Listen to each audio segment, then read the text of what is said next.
Aquí llega el final de Una voz en la noche, de William Hope Hodgson. Me llevé la mano a la cara, ahí debajo del pelo junto a la oreja, un poco más al frente. Mi dedo tropezó con el lugar exacto y comprendí. Limpiemos primero tu dedo, dije. Y ella obedeció, solo por miedo a tocarme sin haberse limpiado antes. Acabé de lavarle y desinfectarle el dedo y ella se aplicó, entonces, a mi cara. Cuando acabamos, nos sentamos a hablar de muchas cosas, pues nuestras vidas se habían visto invadidas de repente de terribles pensamientos. De pronto había algo a lo que temíamos más que a la muerte. Propusimos cargar el bote con agua y provisiones y hacernos a la mar, pero nos sentíamos indefensos por muchas causas y además, el hongo nos había atacado ya. Decidimos quedarnos, que se hiciera la voluntad de Dios, esperaríamos. Pasó un mes, 2, 3 meses y las manchas en la piel habían crecido un poco y habían aparecido otras, pero luchábamos contra el miedo con tanto ahínco que en comparación su avance era lento. De vez en cuando nos aventurábamos a ir al barco a buscar cosas, a medida que las necesitábamos.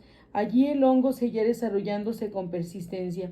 Una de las protuberancias de la cubierta principal había alcanzado la altura de mi cabeza. Para entonces habíamos renunciado a todo pensamiento y a toda esperanza de abandonar la isla. Éramos conscientes de que no era permisible mezclarnos con seres humanos sanos con el riesgo de contagiarles la plaga que sufríamos. Una vez aceptada la resolución, comprendimos que debíamos racionar la comida y el agua, pues no estábamos seguros, pero era posible que pudiéramos vivir aún muchos años. Eso me recuerda que les dije que soy un viejo. Sí, solo contamos los años, esto no es exacto, pero, interrumpió la frase y luego reanudó su historia, de forma un tanto abrupta. Como les decía, habíamos comprendido que debíamos ser ahorrativos en materia de alimento, pero entonces no teníamos la menor idea de la poca comida que nos quedaba. Solo al cabo de una semana descubrí que el resto de los contenedores de pan que yo creía llenos estaban vacíos y que, aparte de algunas latas sueltas de verdura y carne y de otras cosas, no teníamos nada con que sustentarnos más que del contenedor de pan que ya había abierto. A partir de aquel momento cobré conciencia de que tenía que hacer algo. Intenté pescar en la laguna, pero sin resultado. Estuve a punto de caer en la desesperación hasta que se me ocurrió salir fuera de la laguna a alta mar. Conseguí pescar alguno que otro pez, pero no con la frecuencia suficiente como para que pudiéramos pensar en que aquello iba a librarnos de la amenaza del hambre. Pensé que era muy probable que acabáramos muriéndonos de inanición y no como consecuencia de la plaga que se había apoderado de nuestros cuerpos. En este estado de ánimo nos encontrábamos cuando acabó el 4º mes desde nuestro naufragio. Fue entonces cuando hice un descubrimiento horrible. Una mañana, un poco antes del mediodía, volvía del barco con una ración de las galletas que aún quedaban en él. Encontré a mi prometida sentada a la puerta de su tienda, comiendo algo. ¿Qué comes, querida?, dije en voz alta mientras saltaba a la orilla, pero al oír mi voz ella pareció perturbarse y volviéndose arrojó algo con disimulo hacia el borde del claro. Me quedé inmóvil, invadido por una vaga sospecha. Fui a buscar lo que había tirado y lo encontré. Era un pedazo del hongo gris. Mientras me dirigía hacia ella con el hongo en la mano, se puso lívida para ruborizarse de inmediato. Me sentía aturdido y asustado. Querida, querida, dije, incapaz de articular nada más. Pero al oír mi voz, se vino abajo y rompió a llorar con amargura. Oh, ay. Poco a poco, mientras se tranquilizaba, supe por su boca que lo había probado ya el día anterior y que le había gustado. Conseguí que me prometiera de rodillas que no volvería a tocarlo, por mucha hambre que tuviéramos los dos. Después de prometerlo, me dijo que le había saltado un deseo súbito de probarlo y que hasta ese momento no había sentido otra cosa que una extrema repugnancia hacia aquello. Aquel mismo día más tarde, sintiendo una extraña inquietud y afectado por el descubrimiento de la mañana, me adentré por uno de los serpenteantes caminos que partían de nuestro claro de aquella blanca sustancia arenosa y que estaba formado por ese mismo material. Ya me había aventurado una vez por entre las excrescencias fungiformes, pero no muy lejos. Esta vez, sumido en confusos pensamientos, me adentré mucho más allá. Sin previo aviso, un sonido extraño y ronco procedente de la izquierda me extrajo de mis reflexiones, volviéndome con rapidez. Vi algo moverse entre una ingente formación de hongos. Muy cerca de mi codo, oscilaba vacilante y como si poseyera vida propia. De repente, sin poder apartar la mirada de la masa informe, caí en la cuenta de que aquella cosa guardaba una grotesca semejanza con la figura de un infortunado ser humano. En el mismo momento en que aquella idea fantasiosa me asaltaba el cerebro, se produjo un leve ruido como el de algo que se rasga, y vi que uno de sus nodulosos brazos se separaba del amasijo gris y se levantaba hacia mí.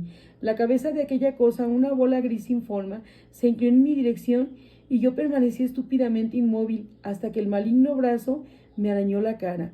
Lancé un grito ¡ay! ¡Ah!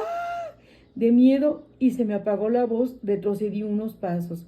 En los labios, en el lugar en que aquella cosa me había tocado, me había quedado un gusto dulzón. Me pasé la lengua y me invadió de inmediato un deseo inhumano.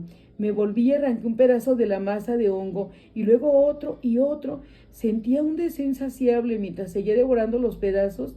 Me cruzó por mi asombrado cerebro el recuerdo del descubrimiento de aquella misma mañana. Me lo enviaba Dios. Arrojé al suelo el pedazo que sostenía entre las manos y entonces, sintiéndome miserable y presa de un espantoso sentimiento de culpa, regresé a nuestro pequeño campamento. Creo que ella se dio cuenta por alguna maravillosa intuición, fruto del amor. Tan pronto posó sus ojos en mí, su tranquila comprensión me alivió y le conté mi repentina flaqueza, pero omití mencionar la extraordinaria similitud que me había parecido apreciar en la masa de hongos.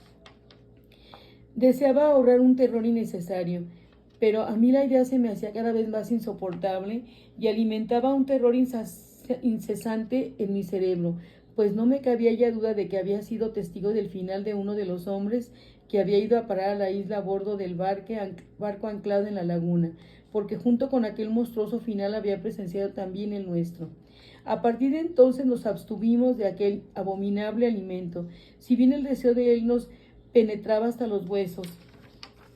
Sin embargo, el temible castigo pendía sobre nosotros, pues día a día, con una rapidez monstruosa, la excrescencia fungiforme iba apoderándose de nuestros cuerpos. No podíamos hacer nada para detener su avance, de modo que nosotros que habíamos nacido humanos, estábamos convirtiéndonos en, bien, ahora ya poco importa, eso lo que habíamos sido, hombre y mujer, y a cada día que pasa la lucha es más terrible, cada vez es más difícil mantener el hambre a raya, el deseo del terrible líquen. Hace una semana nos comimos las últimas galletas y desde entonces he pescado 3 veces. Esta noche había salido a pescar cuando su goleta apareció de pronto entre la bruma. Por eso les llamé y el resto ya lo saben. Solo les deseo que Dios, cuyo corazón es inmenso, les bendiga por la voluntad y la bondad que han tenido con un pobre par de almas proscritas. Se oyó el sonido de un remo al sumergirse en las aguas y luego otro. Luego sumergió de nuevo la voz por última vez, que resonó en medio de la bruma circundante, fantasmal y lastimera. ¡Que Dios les bendiga! ¡Adiós! ¡Adiós!, gritamos al unísono con voz ronca y con el corazón lleno de emociones que se agolpaban en nuestro pecho. Miré a mi alrededor y vi que comenzaba a clarear. El sol emitió un rayo errante a través del mar oculto que atravesaba tímidamente la niebla e iluminó el bote que se alejaba con un resplandor lúgubre. Vi confusamente una figura que se balanceaba entre los remos. Me recordó una esponja, una enorme esponja gris y oscilante. Los remos proseguían su boga, eran grises al igual que el bote, y mis ojos buscaron en vano por un momento el punto de unión entre la mano y el remo. Luego levanté la mirada hasta la cabeza, que se inclinaba hacia adelante mientras los remos buscaban hacia atrás el contacto con el agua. Los remos se hundieron en el océano. El bote salió del haz de luz y la cosa continuó balanceándose entre la bruma. Y esta historia, como te la conté, por una oreja me entró y por otra me salió. Y corre por un callejón y cuéntame uno mejor. Hasta luego. Bendiciones.